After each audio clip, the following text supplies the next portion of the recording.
Hey guys, insert number 4. I hope I can last out before my voice goes. Just got a bit of a cold. No more good. So we're in chapter 2, verses 1 through 13. Now these are reminders Jacob needed. So when we get further in and we'll start reading what Jacob wrote, because he takes over from Nephi as Nephi gets older and passes. Well, actually just walks off. So we don't know, but yeah. It's not really recorded. Maybe because they were so sad at the time. You know, sometimes things happen in life and we're so sad we just don't write about them and no one ever seems to talk about them ever again because it's just too hard. So maybe it was. But nonetheless, Jacob takes over in writing. And we see from Jacob's writing and his accounts and his experience that he actually was a really anxious person. Whether it was a genetic thing or whether it was just something. And it really does highlight, which is why I love it, because I'm an anxious person. I have a lot of anxiety, a lot of PTSD. And as we point out, you know, Jacob was born in the wilderness and grew up with his brothers fighting. Probably some PTSD as well. But he was also a very spiritual person. You could call him a prophet. I think we probably will anyway. He definitely was one who prophesied of God. I'm going to call him a prophet. I think he's awesome. But he was able to do that and live with anxiety.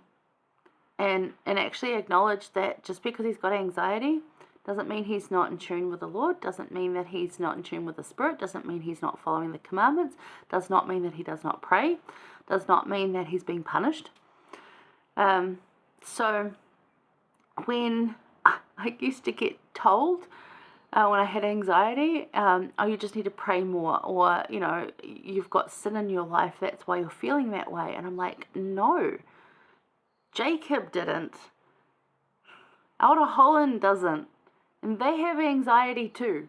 So, no. So it was really good to be able to say that. And then when you say that, I had a couple of bishops who said that to me just out of an experience, not because they're trying to be mean. And I could say that to them, and they just sort of looked at me like, oh, like I don't know what to say anymore.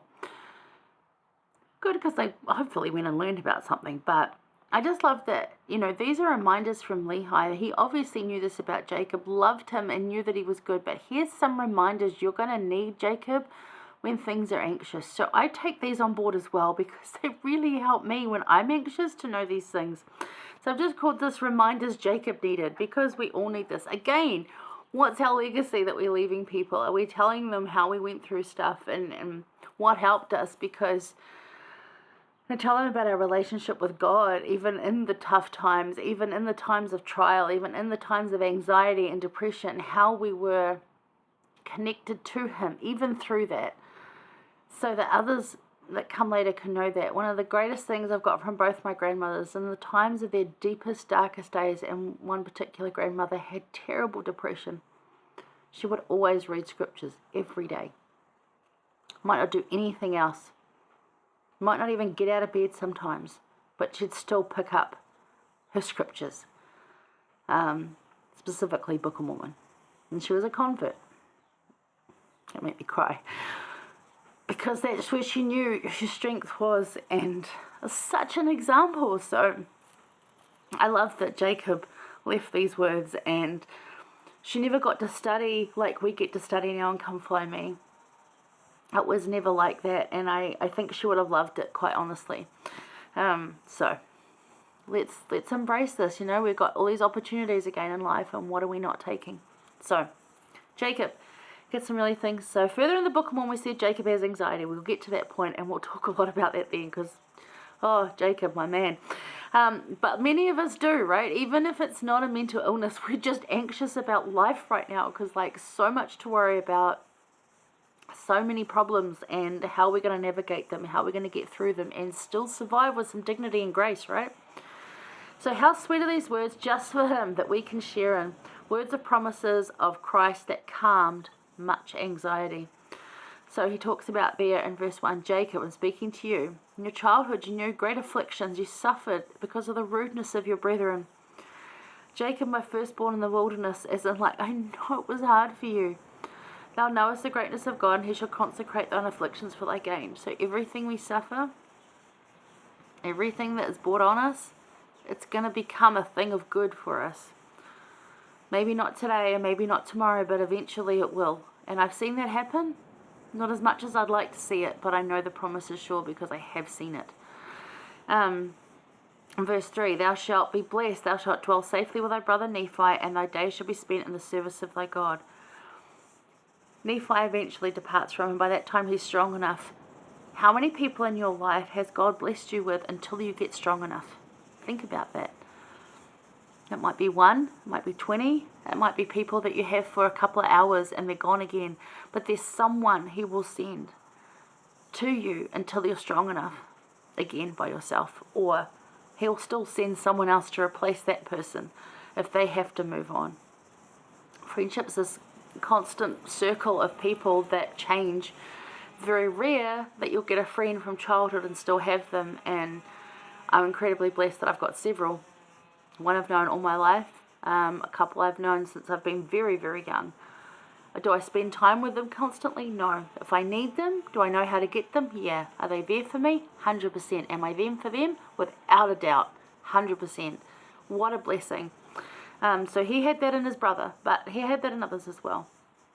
And he goes on to say, I know thou art redeemed. So that's what I was talking about in the last one. We're already redeemed. He explains that to them. They weren't living like that. Jacob was. I know you're already redeemed. Because of the righteousness of thy Redeemer. Why are you already redeemed? Because Christ is just that good. He decided that no matter what you do here, you're already coming home. That's how it's going to be. Where you end up when you get home, different story. But you're doing great, Jacob. You're right on track.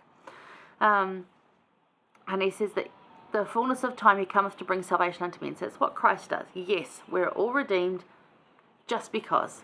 Isn't that great? And then thou hast beholden thy youth his glory, at the end of verse 4, and the way is prepared for the fall of man, for salvation is free. And he goes on to talk about suffering through the redemption, through the Holy Messiah, because he offereth himself a sacrifice for sin, so he knows what you're going through. And when we say sin here, yeah, it does talk about the things that are sinful, but it also talks about sins, it's also meaning here, things that other people have done that cause us the anxiety, that cause us to have these trigger points, that cause us to have this anxious heart that he was experiencing. As you see in the beginning, it's because of the way you were born. I know that was hard.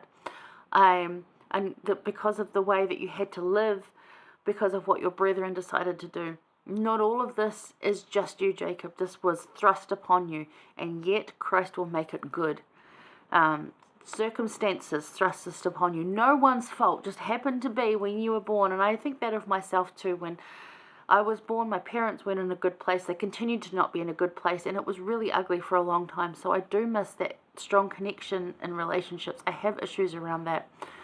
Yet Christ has made it good for so many reasons. He's blessed me continually in so many different ways. So he will. And it's so good. So verses 2 to 4 talk about, yes, there's much trials, a whole lot of trials. However, you are blessed already and redeemed. Why? Because of the righteousness of the Redeemer. Yes, you cannot keep the law by yourself. It goes on through 6 through 13. You cannot keep that. But verse 8, I really like there, where it talks about merits, mercy, and grace. You will live life knowing that you are loved this much. You already have the merits, mercy, and grace of Christ. Now, go look those up in a 1828 dictionary, because the meanings are different than we would use them today, and they mean so much more, especially when it comes to the atonement. I encourage you to do that. And yes, we cannot keep the law by ourselves, but that was actually never the point. The point was know Christ, because with him we can keep the law. He fills in that space, right? We've talked about that a lot. He completes that. He's the only one that will ever complete us as a person. We always feel like, oh, we need someone to complete us. Yeah, Christ does. He's already offered it. Just take our up on it. Seriously. But he will complete that so we can keep that law. But we cannot do it by ourselves. We were never intended to. It was about knowing Christ so that we can do it together. And verse 8, live life knowing you are loved this much. So it's really great in there. The promises are amazing. He talks to Jacob about this anxiousness, and we don't have to worry. And this can apply to all of us so much now, especially the youth that you've got that are experiencing anxiety for so many different reasons, right? Hang on to this. Have a look at this. Go through it and let me know your thoughts. These are reminders Jacob needed, and they're reminders we need. All right, hang around for the next one. I'll see you there.